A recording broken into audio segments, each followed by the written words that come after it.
ہم ہمیشہ سنتے ہیں جنات اللہ کی مخلوق ہیں، وہ آگ سے پیدا کیے گئے، ان میں شیاطین اور نیک صفت دونوں موجود ہیں۔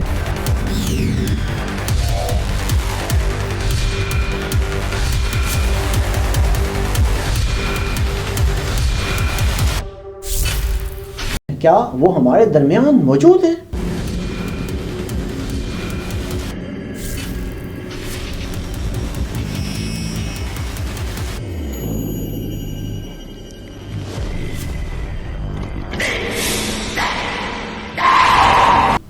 اور زیادہ اہم سوال یہ ہے کہ ہم انہیں دیکھ کیوں نہیں سکتے؟ آج ہم انہی حقائق پر بات کریں گے اور جانیں گے اس سب کی حقیقت۔ ناظرین، میں ہوں زیڈ ملک اور آپ دیکھ رہے ہیں پروگرام سراغ رساں۔ آپ دیکھ رہے ہیں دیسی ٹی وی یو ایس سے، اور ہمارا sister T V channel D T V N بھی ہے، جہاں پر آپ کو کرنٹ افیئرز، نیوز بلیٹنز، سیاسی پروگرامز، مذہبی پروگرامز اور ملے گا دیکھنے کو بہت کچھ جو آپ چاہتے ہیں۔ اس لیے ہمارا چینل وزٹ کرنا نہ بھولیے گا، کیونکہ آپ کی محبت، آپ کا ساتھ ہماری حوصلہ افزائی کرتا ہے۔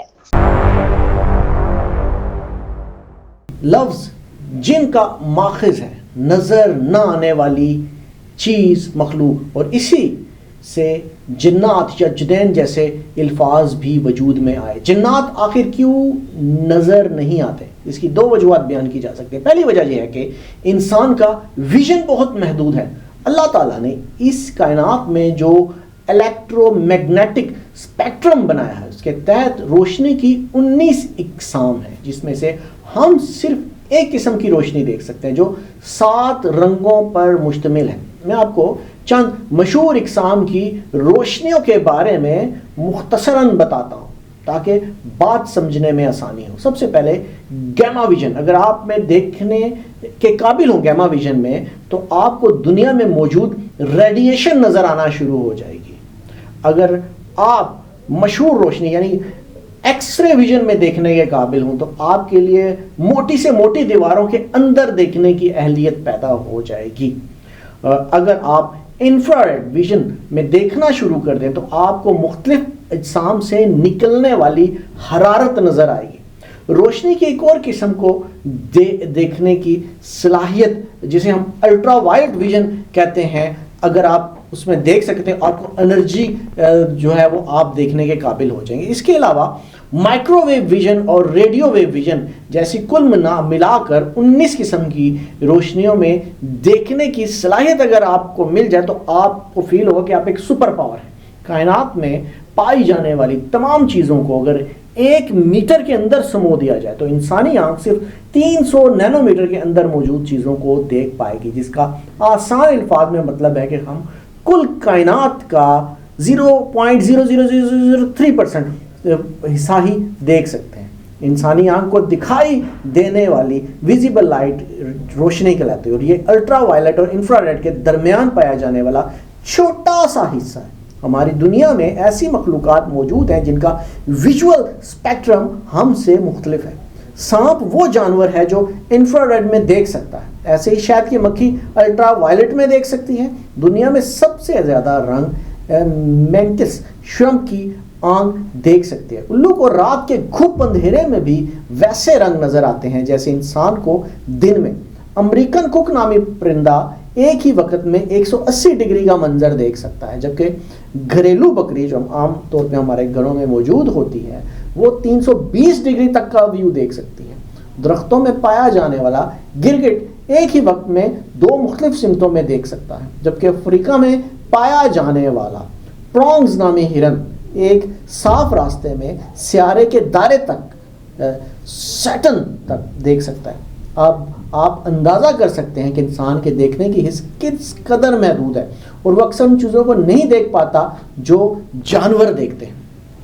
ترمذی شریف کی ایک حدیث ہے، حدیث نمبر 3459، اس کے مطابق نبی کریم صلی اللہ علیہ وسلم نے فرمایا کہ جب تم مرغ کی آواز سنو تو اس سے اللہ کا فضل مانگو، کیونکہ وہ اسی وقت بولتا ہے جب فرشتوں کو دیکھتا ہے، اور جب گدھے کے رینکنے کی آواز سنو تو شیطان مردود سے اللہ کی پناہ مانگو، کیونکہ اس وقت وہ شیطان کو دیکھ رہا ہوتا ہے۔ جب میں نے مرغ کی آنکھ کی ساخت پر تحقیق کی, یعنی اس کے بارے میں پڑھا, ریسرچ کی, تو مجھے یہ جان کر حیرت ہوئی کہ مرغ کی آنکھ انسانی آنکھ سے 2 باتوں میں بہت تیز ہے. پہلی بات یہ کہ جہاں انسانی آنکھ میں 2 قسم کے لائٹ ریسیپٹرز ہوتے ہیں, وہاں مرغ کی آنکھ میں 5 قسم کے لائٹ ریسیپٹرز ہیں. فوبیا اور دوسری چیزیں جو انتہائی تیزی سے گزر جانے والی کسی چیز کو پہچاننے میں آنکھ کی مدد کرتا ہے, جس کی وجہ سے مرغ ان چیزوں کو دیکھ سکتا ہے جو روشنی دیں اور انتہائی تیزی سے حرکت کریں. اور اگر آپ گدھے کی آنکھ پر تحقیق کریں, اس پر ریسرچ کافی جگہ پہ موجود, اگر آپ اس کو پڑھیں تو آپ دیکھیں گے کہ اگرچہ رنگوں کو پہچاننے میں گدھے کی آنکھ ہم سے بہتر نہیں ہے, لیکن گدھے کی روٹس یعنی ریشو آنکھ میں کہیں زیادہ ہے, اور اسی وجہ سے گدھا اندھیرے میں درختوں اور سائے کو پہچان لیتا ہے. یعنی آسان الفاظ میں گدھے کی آنکھ میں اندھیرے کو پہچاننے کی صلاحیت ہم سے کہیں زیادہ ہے. البتہ انسان کی سننے کی حس اس کے دیکھنے کی حس سے بہتر ہے, اگرچہ دوسرے جانوروں کے مقابلے میں پھر بھی کم ہے. مثال کے طور پر نیولا نما جانور بجو کے سننے کی صلاحیت سب سے زیادہ یعنی 16 ہرٹز سے لے کر 45,000 ہرٹز تک ہے, اور انسان کی اس سے تقریباً آدھی یعنی 20,000 ہرٹز ہے, 20 سے لے کے 20,000 ہرٹز تک ہے. اور شاید اسی لیے جو لوگ جنات کے ساتھ ہوئے واقعات رپورٹ کرتے ہیں وہ دیکھنے کی بجائے سرگوشیوں کا زیادہ ذکر کرتے ہیں. ایک سرگوشی کی فریکوینسی تقریباً 150 ہرٹز ہوتی ہے, اور یہی وہ فریکوینسی ہے جس میں انسان کا اپنے ذہن پر کنٹرول ختم ہونا شروع ہوتا ہے. اس کی واضح مثال ASMR تھراپی ہے, جس میں 100 ہرٹز کی سرگوشیوں سے آپ کے ذہن کو ریلیکس کیا جاتا ہے. اس تجزیے کے شروع میں نے جنات کو نہ دیکھ پانے کی 2 ممکنہ وجوہات کا ذکر کیا تھا, جن میں سے ایک تو میں نے بیان کر دی, لیکن دوسری بیان کرنے سے پہلے میں ایک چھوٹی سی تھیوری آپ کو سمجھانا چاہتا ہوں.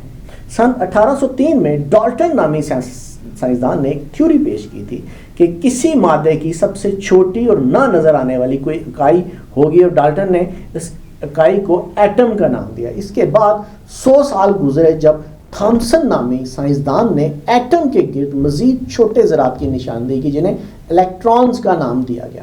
پھر 7 سال بعد ردرفورڈ نے ایٹم کے نیوکلیس کا اندازہ لگایا. صرف 2 سال بعد بور نامی سائنسدان نے بتایا کہ الیکٹرانز ایٹم کے گرد گھومتے ہیں. اور 10 سال بعد 1926 میں شورڈنگز نامی سائنسدان نے ایٹم کے اندر بھی مختلف اقسام کی انرجی کے بادلوں کو دریافت کیا. جو چیز 200 سال پہلے ایک تھیوری تھی, آج وہ ایک حقیقت ہے, اور آج ہم سب ایٹم کی ساخت سے واقف ہیں, حالانکہ اسے دیکھ پانا آنکھ کے لیے آج بھی ممکن نہیں. ایسی ہی ایک تھیوری 1960 میں پیش کی گئی جسے اسٹرنگ تھیوری کہتے ہیں, اور اس کی ڈیٹیلز بتانے سے پہلے میں ایک بات کی وضاحت کرنا ضروری سمجھتا ہوں. انسان کی حرکت آگے اور پیچھے, دائیں اور بائیں, اور اوپر اور نیچے ہونا ممکن ہے, جسے ہم 3 ڈائمینشنز کہتے ہیں. یعنی ہماری دنیا 3D یا ہمارا عالم ان 3 ڈائمینشنز کے اندر قید ہے, اور ہم اس سے باہر نہیں نکل سکتے. اسٹرنگ تھیوری کے مطابق مزید 11 ڈائمینشنز موجود ہیں. میں ان ڈائمینشنز میں ممکن ہو سکنے والی باتیں آپ سے شیئر کرنا چاہتا ہوں, آپ کو بتانا چاہتا ہوں. میں جانتا ہوں اگر آپ پہلی ڈائمینشن میں ہیں تو آپ آگے اور پیچھے ہی حرکت کر سکیں گے. اگر آپ دوسری ڈائمینشن میں داخل ہو جائیں تو آپ آگے پیچھے دائیں بائیں حرکت کر سکیں گے. اگر آپ تیسری ڈائمینشن میں داخل ہوں میں تو آپ آگے پیچھے دائیں بائیں اوپر نیچے ہر طرف حرکت کر سکیں گے, اور یہی ہماری دنیا یا جسے ہم اپنا عالم کہتے ہیں. اگر آپ کسی طرح سے چوتھی ڈائمینشن میں داخل ہو جائیں تو آپ وقت میں بھی حرکت کر سکیں گے. کتنی حیرت انگیز بات ہے. اسی طرح 5ویں ڈائمینشن میں داخل ہونے پر آپ اس عالم سے نکل کر کسی دوسرے عالم میں داخل ہونے کے قابل ہو جائیں گے. جیسا ہم فرض کر لیتے ہیں عالم برزخ, عالم ارواح, اس طرح کے بہت سارے عالم جو ہمیں بتائے جاتے ہیں. 6ٹھی ڈائمینشن میں آپ 2 یا 2 سے زیادہ عالموں میں حرکت کرنے کے قابل ہو جائیں گے. اور میرے ذہن میں عالم اسباب کے ساتھ ساتھ اور بھی بہت سارے عالموں کا یعنی خیال آتا ہے جو میں نے مختلف ریسرچ میں پڑھا. اسی طرح 7ویں ڈائمینشن میں آپ کو اس قابل بنا دے گی کہ اس عالم میں بھی جا سکے جو کائنات کی تخلیق سے پہلے یعنی بگ بینگ سے پہلے کا تھا. اسی طرح 8ویں ڈائمینشن آپ کو تخلیق سے پہلے کے بھی مختلف عالموں میں لے جانے کے قابل ہو جائے گی۔ اسی طرح نویں ڈائمنشنز ایسے عالموں کا سیٹ ہوگا جن میں سے ہر عالم میں فزکس کے قوانین ایک دوسرے سے مکمل مختلف ہوں گے۔ ممکن ہے کہ وہاں کا ایک دن ہمارے 50,000 سال کے برابر ہو، اور اگر آپ 10ویں ڈائمنشن میں داخل ہوں، اس میں آپ جو بھی تصور کر سکتے ہیں، جو بھی سوچ سکتے ہیں، اور جو بھی آپ کے خیال میں گزر سکتا ہے اس ڈائمنشن میں، وہ سب کچھ ممکن ہوگا۔ کتنی حیرت انگیز۔ میری رائے کے مطابق جنت شاید اس ڈائمنشن سے بھی ایک درجہ آگے کی جگہ ہے، جو 11ویں ڈائمنشن کی بات میں نہیں، کیونکہ حدیث قدسی میں آتا ہے کہ جنت میں میرے بندے کو وہ کچھ میسر ہوگا جس کے بارے میں نہ کبھی کسی آنکھ نے دیکھا، نہ کبھی کان نے اس کے بارے میں سنا، اور نہ کبھی کسی دل میں اس کا خیال گزرا۔ اور دوسری جگہ یہ بھی آتا ہے کہ میرا بندہ وہاں جس چیز کی بھی خواہش کرے گا وہ اس کے سامنے ہی موجود ہوگی۔ بالیقین جنات ہم سے اوپر کی ڈائمنشنز کے ہیں، اور یہ وہ دوسری سائنٹیفک وجہ ہے جس کی بنا پر ہم انہیں نہیں دیکھ سکتے۔ ان تمام ڈائمنشنز کے بارے میں جاننے کے بعد آپ یہ سمجھ سکتے ہیں کہ جنات کے بارے میں قرآن ہمیں ایسا کیوں کہتا ہے کہ وہ تمہیں وہاں سے دیکھتے ہیں جہاں سے تم انہیں نہیں دیکھ سکتے۔ یا پھر عفریت اتنی تیزی سے سفر کر سکتے ہیں، جیسے سورہ سبا میں ذکر ہے کہ ایک عفریت نے حضرت سلیمان کے سامنے ملکہ بلقیس کا تخت لانے کا دعویٰ کیا تھا۔ یا پھر کشش ثقل کا ان پر اثر کیوں نہیں ہوتا اور وہ اڑتے پھرتے ہیں۔ یا پھر کئی دوسرے سوالات جیسے عالم برزخ جہاں پہ کہا جاتا ہے کہ روحیں جاتی ہیں، یا عالم ارواح، یا اس طرح کے بہت سارے عالم جہاں تخلیق سے پہلے اللہ تعالیٰ نے تمام ارواح سے عہد لیا تھا کہ تم کسی اور کی عبادت نہیں کرو گے، اور سب نے ہوش میں اقرار کیا تھا، یا قیامت کے روز دن کیسے مختلف ہوگا، یا شہداء کی زندگی کس عالم میں ممکن ہے۔ تمام عالموں یعنی عالم برزخ، عالم ارواح یا عالم جنات کے بارے میں تحقیقی طور پر سمجھنا ایک بات ہے، لیکن جس چیز نے ذاتی طور پر جو ہے میری ریسرچ میں جو آئی وہ سورہ فاتحہ کی ابتدائی آیت ہے، الحمدللہ رب العالمین۔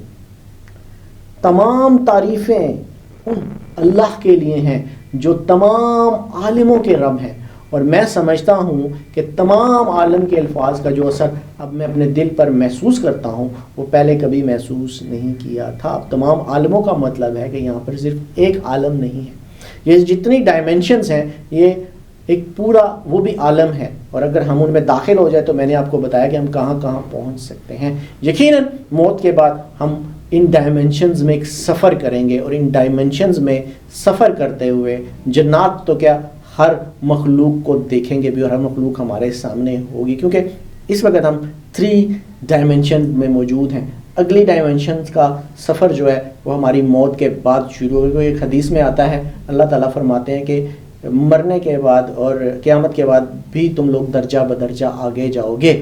دیٹس مین کہ ہم مختلف ڈائمنشنز میں سے ہوتے ہوئے کسی ایسی جگہ پہنچیں گے جو اللہ تعالیٰ نے ہمارے لیے مختص کی ہوئی ہے۔ ہو سکتا ہے ہمیشہ کی زندگی جیسا کہ اللہ تعالیٰ نے کہا، اور بہت ساری ایسی چیزیں جو ہم اس عالم میں اس ڈائمنشن میں جاننا چاہتے ہیں وہ اگلی ڈائمنشنز میں ہمیں مل جائیں۔ اگلے پروگرام تک کے لیے اجازت دیجیے گا، کیونکہ اگلے پروگرام میں پھر کچھ حیران کن چیزوں کے ساتھ آپ کے سامنے موجود ہوں گا۔ تب تک کے لیے اجازت دیجیے گا، اللہ حافظ۔